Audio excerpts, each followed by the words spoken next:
السلام سیدہ بنت رسول، السلام فاطمہ زہرا بتول۔ بسم اللہ الرحمن الرحیم۔ السلام علیکم ورحمۃ اللہ تعالی وبرکاتہ۔ خداوند قدوس کا کروڑوں بار شکر ہے، اس کا احسان عظیم اور فضل عمیم ہے کہ نعمت ایمان کے ساتھ شہزادی مصطفیٰ عروسہ مرتضیٰ ام سید الشہداء مادر حسن مجتبی سیدۃ النساء السیدہ فاطمۃ الزہرا رضی اللہ تعالی عنہا کے ذکر نور کی 27ویں مجلس میں ہم حاضر ہیں، اس یقین کامل کے ساتھ کہ پروردگار عالم اس ذکر نور کے تصدق و توسل سے ہماری دنیا کو، ہماری قبر کو، ہمارے حشر کو اور ہماری آخرت کو پر نور کر دے گا، کہ یہ نوری گھرانہ ہے اور نور کی خیرات یہاں پر کائنات بھر میں تقسیم ہوتی ہے۔ نور جس رنگ میں، جس انداز میں، جہاں بھی، جس وقت بھی، جتنا بھی نظر آتا ہے وہ اسی گھرانے کی خیرات ہے۔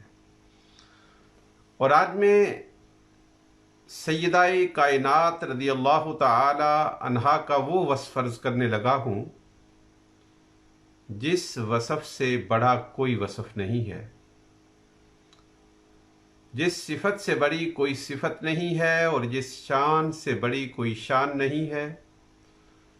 تمام اوصاف جمیلہ اسی وصف اجمل کی خیرات و عکاس و غماز ہیں، اور وہ شان یہ ہے کہ خاتون جنت، خاتون قیامت رضی اللہ تعالی عنہا سے دانائے سبل، ختم الرسل، مولائے کل، تاجدار دو جہاں، سیاح لامکاں علیہ التحیۃ والثناء بے پناہ پیار فرماتے تھے، محبت فرماتے تھے۔ یعنی تاجدار دو جہاں صلی اللہ تعالی علیہ وآلہ وسلم سے اللہ تعالی محبت فرماتا ہے، اور میرے آقا اپنی لخت جگر، اپنی نور نظر خاتون جنت رضی اللہ تعالی عنہا سے بے پناہ محبت فرماتے تھے۔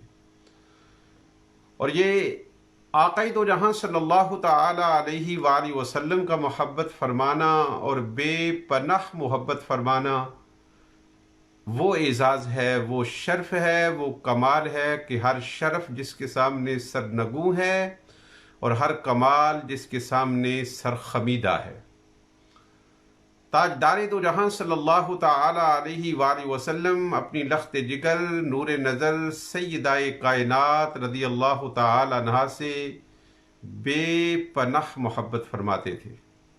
روایات میں آتا ہے کہ جب بھی سیدہ اپنے بابا جان کی بارگاہ عالیہ میں تشریف لاتے تھیں تو دانائے سبل، ختم الرسل اپنی بیٹی کے اعزاز میں، اپنی بیٹی کے استقبال میں، اپنی بیٹی پر اپنی محبتیں، اپنی شفقتیں اور اپنی عنایتیں نچھاور کرنے کے لیے کھڑے ہو جاتے تھے۔ اللہ اکبر! وہ ذات اقدس، جس ذات اقدس کے دیدار کی خاطر فرشتے کروڑوں سالوں سے سدرۃ المنتہا پر منتظر تھے، وہ ذات اقدس سیدہ کائنات رضی اللہ تعالی عنہا کے لیے کھڑی ہو جاتی ہے۔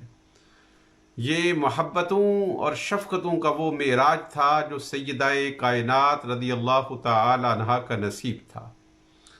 اور پھر اتنا ہی نہ ہوتا، تاجدار دو جہاں صلی اللہ تعالی علیہ وآلہ وسلم اپنے یاقوتی لبھائے نور خاتون جنت رضی اللہ تعالی عنہا کی جبین اطہر پر ثبت فرما دیتے تھے۔ اللہ اکبر! اور پھر میرے آقا اپنی جگہ پر، جس جگہ پر خود تشریف فرما ہوتے، اس جگہ پر خاتون جنت رضی اللہ تعالی عنہا کو بٹھا دیتے تھے۔ یہ وہ شرف ہیں کہ میرا ذہن مزبہل ہو گیا ہے اور میں اپنے چشم تصور سے اور چشم تخیل سے دیکھ رہا ہوں کہ یہ وہ شرف ہے جس شرف پر قدوسی بھی قربان اور نثار اور نچھاور ہو رہے ہوں گے۔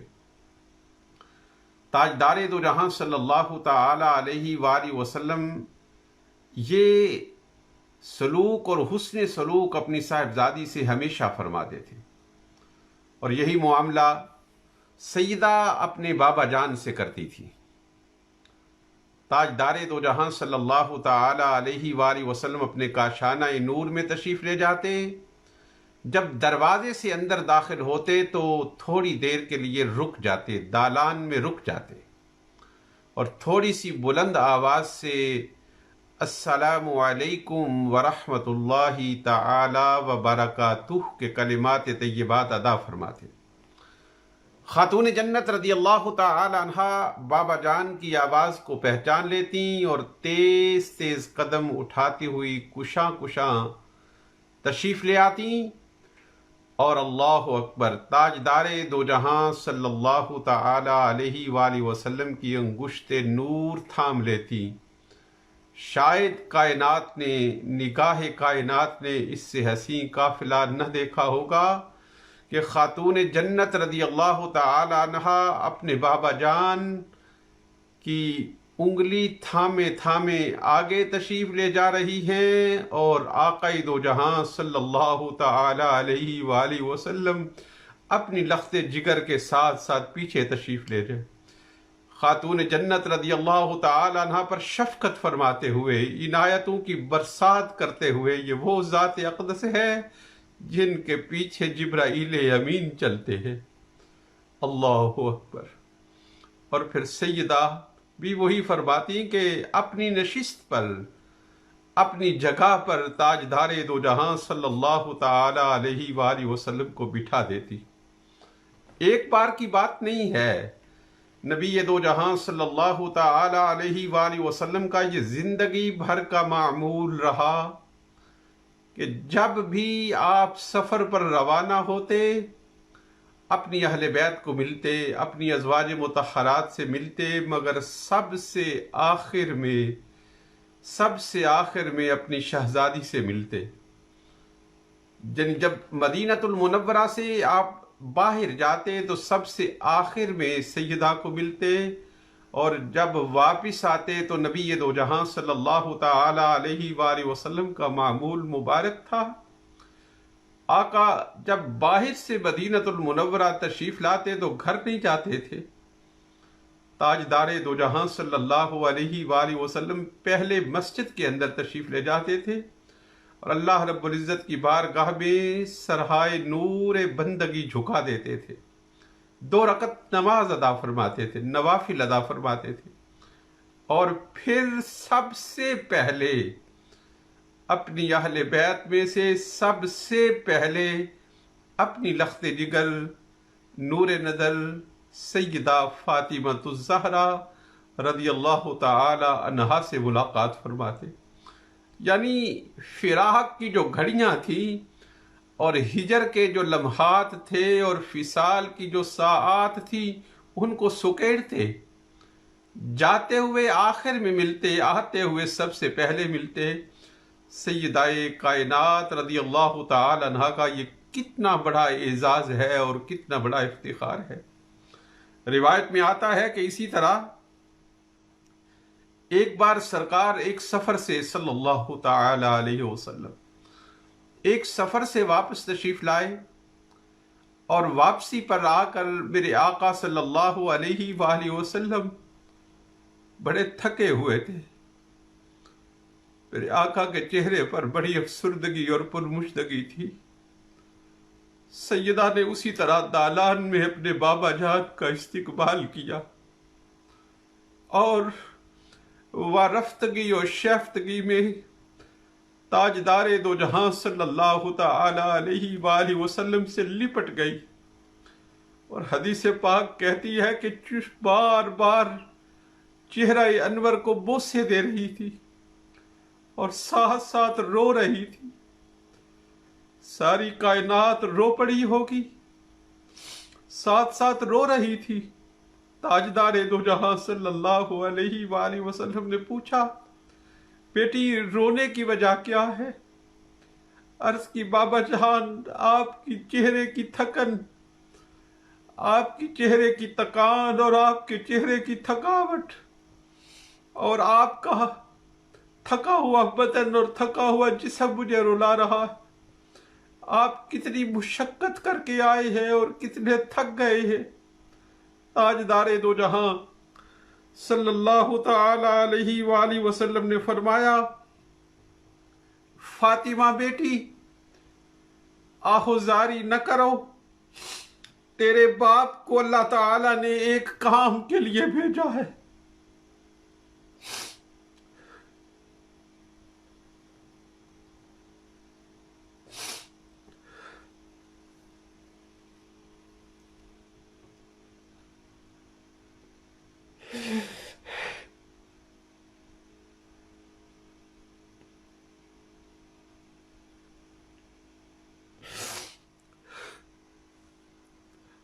تاجدار دو جہاں صلی اللہ علیہ وآلہ وسلم نے فرمایا کہ بیٹی، تیرے باپ کو اللہ تعالیٰ نے ایک ذمہ داری عطا فرمائی ہے، اور شب و روز تیرا باپ اس ذمہ داری کو عطا کرنے میں صرف کرتا ہے اور اس ذمہ داری سے عہدہ برآ ہوتا ہے.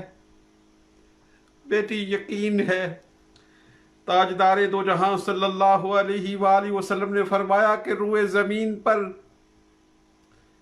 کوئی اینٹ اور گھارے کا مکان اور نہ کوئی اونی سوتی خیمہ بچے گا جس میں اللہ تعالیٰ کا یہ کام میں نہ پہنچا دوں گا. یعنی دین اسلام کو پھیلانے کی ذمہ داری اللہ تعالیٰ نے میرے کانوں پر رکھی ہے اور میں ہر گھر تک اس پیغام کو پہنچا دوں گا. اور فرمایا کہ بیٹی، یہ دین وہاں تک پہنچ جائے گا جہاں تک دن اور رات پہنچتے ہیں. میری ماؤں، میرے بزرگوں، میری بہنوں، میرے بھائیوں، میرے بیٹوں، میری بیٹیوں، یہ دین آسانی کے ساتھ ہمارے تک نہیں پہنچا. اس دین کے پہنچنے میں تاجدار دو جہاں صلی اللہ علیہ وآلہ وسلم کا خون شامل ہے. میرے آقا کی جسمانی اور ذہنی اذیتیں شامل ہیں، اہل بیت کے خون شامل ہے، صحابہ کرام کے خون شامل ہے. یہ دین ہم تک آسانی سے نہیں پہنچا. اس دین کی قدر کرو، اس دین کی قدر کرو، اور دین کی قدر یہ ہے کہ دین پر عمل کرو. یہ دنیا چند دن کی دنیا بھی نہیں ہے، ایک لمحے کا اور ایک سانس کا بھروسہ نہیں ہے. کوئی خبر نہیں کہ کب خبر آ جائے، کس کے بارے خبر آ جائے.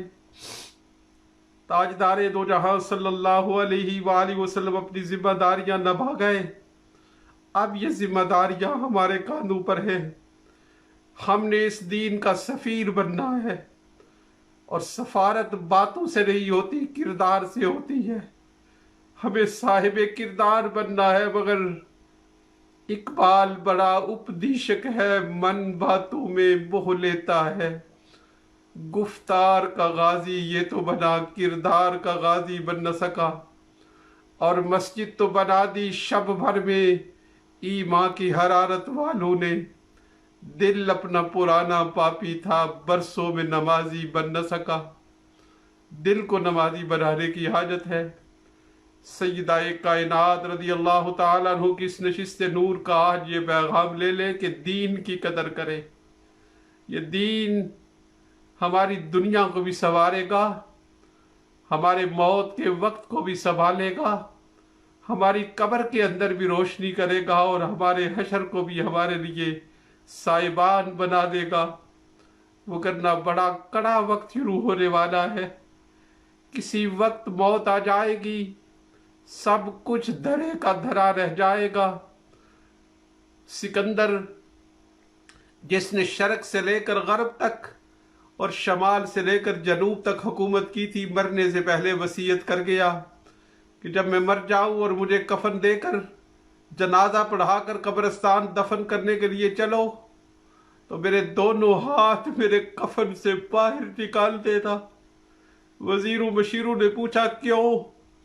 فرمایا اس لیے تاکہ لوگوں کو خبر ہو جائے کہ سکندر جس نے شرق سے لے کر غرب تک اور شمال سے لے کر جنوب تک حکومت کی، جب وہ اس دنیا سے گیا تو اس کے دونوں ہاتھ خالی تھے۔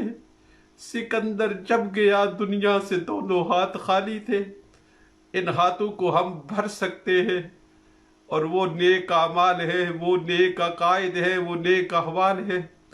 اللہ تعالیٰ کی بارگاہ اقدس میں دعا ہے کہ پروردگار عالم ہماری زندگی کو پر نور کر دے، ہم سے بچھڑنے والوں کی قبروں کو جنت کے باغات کر دے، ہمارے مریضوں کو صحت یاب کر دے، ہمارے بیماروں کو تندرست کر دے، مقروضوں کو بار کرز سے سبکدوش کر دے، بے اولادوں کو نعمت اولاد عطا کر دے، اولاد والوں کی اولاد کو نیک صالح اور فرما بردار کر دے، اور نزا کے وقت جب روح اس بدن سے نکل رہی ہو، تاجدار دو جہاں صلی اللہ علیہ وآلہ وسلم کے حسین جلوے عطا کر دے۔ لی خمسۃ نطفی بہا حر الوباء الخاتمہ المصطفیٰ والمرتضیٰ وابنہما والفاطمہ صلی اللہ تعالی علی حبیبہ محمد وعلی آلہ واصحابہ اجمعین آمین برحمتک یا ارحم الراحمین۔